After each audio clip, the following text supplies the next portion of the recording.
আমাদের জীবনটা যেন একটা আয়নার মতো।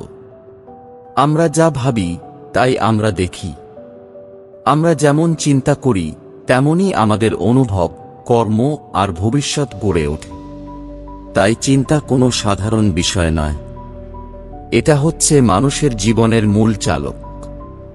কিন্তু আমরা কি সত্যিই আমাদের চিন্তার ওপর নিয়ন্ত্রণ রাখি, নাকি চিন্তাই আমাদের নিয়ন্ত্রণ করে? এই প্রশ্নটাই আজকের আলোচনার মূল বিষয়। কারণ যে ব্যক্তি তার চিন্তার ওপর নিয়ন্ত্রণ রাখতে পারে সে নিজের জীবনকেও গড়ে তুলতে পারে নিজের মতো করে। চিন্তার শক্তি।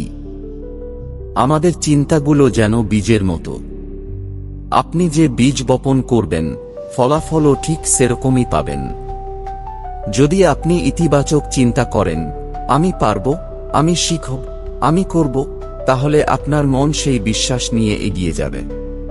কিন্তু যদি আপনি নেতিবাচক চিন্তা করেন, আমার দ্বারা হবে না, আমি দুর্বল, আমি ব্যর্থ, তবে আপনার শরীর, মন, আত্মা সবকিছুই ধীরে ধীরে সেই বিশ্বাসে দাসত্ব করতে শুরু করে। আপনি ভাবছেন, তাই আপনি হচ্ছেন। চিন্তার ওপর নিয়ন্ত্রণ না থাকলে কি হয়?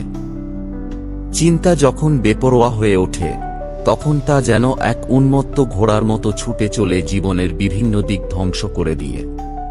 আপনি হয়তো শান্ত, স্থির, সফল হতে চান, কিন্তু আপনার চিন্তা যদি সবসময় ভয়ের, সন্দেহের, হতাশার দিকে যায়, তবে আপনি কখনোই স্বস্তি পাবেন না। অনেক মানুষ দেখবেন বাইরে সবকিছু ঠিক আছে, চাকরি আছে, পরিবার আছে, অর্থ আছে, তবুও তারা ভেতরে অশান্ত, দুশ্চিন্তাগ্রস্ত। কারণ তারা তাদের চিন্তার ওপর নিয়ন্ত্রণ হারিয়ে ফেলেছে। চিন্তা আসে কোথা থেকে?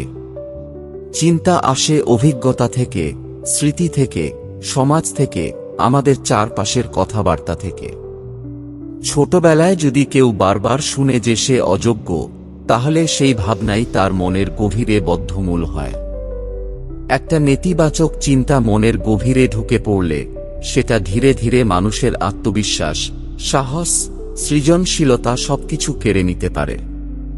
তাই শুধু বাইরে বদল আনলেই হবে না, ভেতরের চিন্তার ধরনকে বদলাতে হবে। নিয়ন্ত্রণ মানে কি? চিন্তার ওপর নিয়ন্ত্রণ মানে এই নয় যে আপনি চিন্তা বন্ধ করে দিবেন। সেটা সম্ভব নয়। আমাদের মন সারাক্ষণ চিন্তা করবেই। কিন্তু নিয়ন্ত্রণ মানে হচ্ছে আপনি ঠিক করবেন কোন চিন্তা মেনে নেবেন আর কোনটা বাতিল করবেন। আপনি আপনার মনের গার্ড হবেন, যে প্রতিটি চিন্তার আগে দাঁড়িয়ে বলবে, তুই উপকারী না ক্ষতিকর। উপকারী হলে চিন্তাটাকে রাখবেন, ক্ষতিকর হলে ত্যাগ করবেন। নেতিবাচক চিন্তা কিভাবে কাজ করে? ধরুন আপনি একটা কাজ শুরু করতে যাচ্ছেন, কিন্তু মাথায় একটা চিন্তা আসে, আমি যদি ব্যর্থ হই। এই একটা নেতিবাচক চিন্তা আপনার আত্মবিশ্বাস চুরি করে নেবে। আপনি ভয় পাবেন, দুশ্চিন্তায় পড়বেন, দেরি করবেন, হয়তো কাজটাই শুরু করবেন না। আর আপনি যদি এমন 100টা নেতিবাচক চিন্তা মাথায় জমিয়ে ফেলেন, তাহলে আপনার জীবনের অনেক স্বপ্নই কাগজে লেখা থাকবে, বাস্তবে নয়। ইতিবাচক চিন্তার প্রভাব। পৃথিবীর বড় বড় নেতা, বিজ্ঞানী, উদ্ভাবক, ব্যবসায়ী, সমাজ সংস্কারক, তাদের সবার জীবনের এক সাধারণ বৈশিষ্ট্য ছিল, তারা নেতিবাচক চিন্তাকে রূপান্তর করতে জানতেন। তারা চিন্তা করতেন, হবে, করব, চেষ্টা করব, আবার উঠব। এটা শুধু কথার কথা নয়, বিজ্ঞানও বলছে ইতিবাচক চিন্তা শরীরে ভালো হরমোন তৈরি করে, রোগ প্রতিরোধ করে, মন ভালো রাখে এবং মানুষকে আত্মবিশ্বাসী করে তোলে। চিন্তা কখন আসে? যখন আপনি একা থাকেন, যখন আপনি নিশ্চুপ হন, যখন ভবিষ্যৎ নিয়ে দুশ্চিন্তায় থাকেন। তাই সময়চক্রের একটা চর্চা খুব জরুরি। কোন সময়ে আপনার মনে কোন ধরনের চিন্তা আসে সেটা বোঝা দরকার। এরপর সেগুলো বিশ্লেষণ করুন।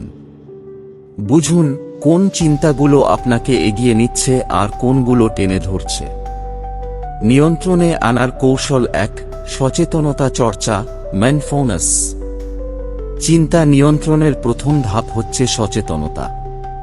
আপনি কি ভাবছেন, কেন ভাবছেন, সেটা আপনি নিজেই কি জানেন? যদি না জানেন, তবে আপনি আপনার চিন্তার দাস। প্রতিদিন অন্তত 10 মিনিট চোখ বন্ধ করে বসুন, নিজের চিন্তা শুনুন, লক্ষ্য করুন। দেখবেন অনেক চিন্তাই অপ্রয়োজনীয়। এই অভ্যাস আপনার চিন্তার জঞ্জাল পরিষ্কার করতে সাহায্য করবে। নিয়ন্ত্রণে আনার কৌশল 2, পজিটিভ রিপ্লেসমেন্ট থেরাপি। নেতিবাচক চিন্তাগুলোকে সরিয়ে দিতে হবে। কিন্তু শূন্য জায়গা রাখলে আবার নেতিবাচক ভাবনাই ঢুকে পড়বে। তাই পজিটিভ রিপ্লেসমেন্ট দরকার।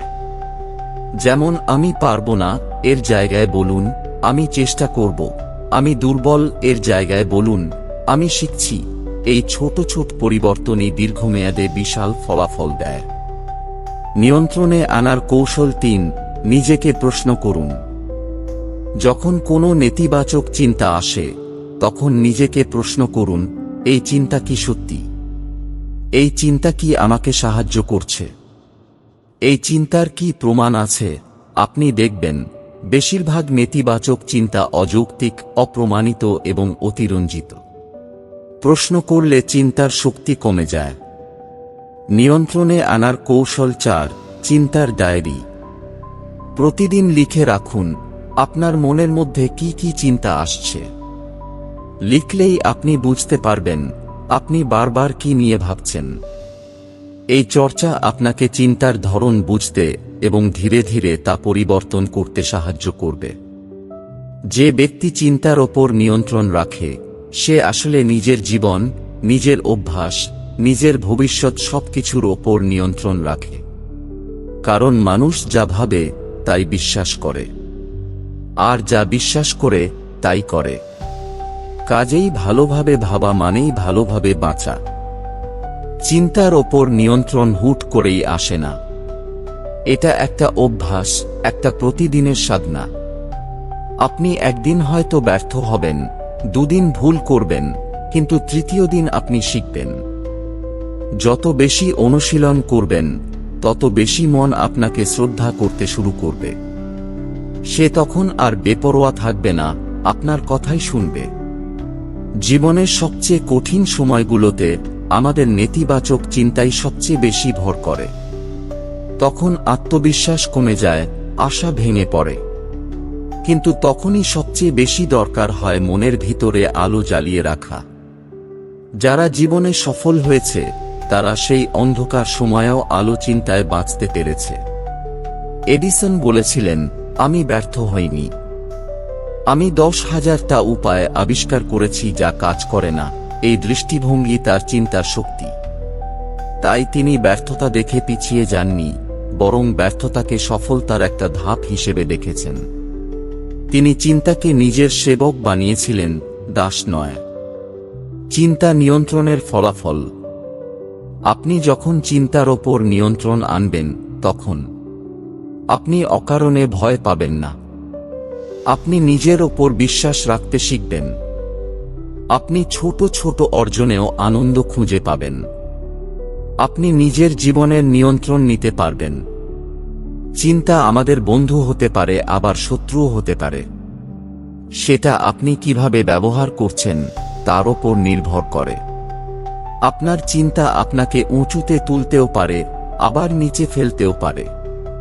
তাই আজ থেকেই শুরু হোক নিজের চিন্তার ওপর নিয়ন্ত্রণ আনার চর্চা। প্রতিদিন একটু একটু করে ভেতরের চিন্তার ফিল্টার বদলান। ইতিবাচক ভাবুন, সাহসী হন এবং বিশ্বাস করুন আপনার সবচেয়ে বড় শক্তি আপনি নিজেই। আর সেই শক্তি শুরু হয় আপনার চিন্তা থেকে।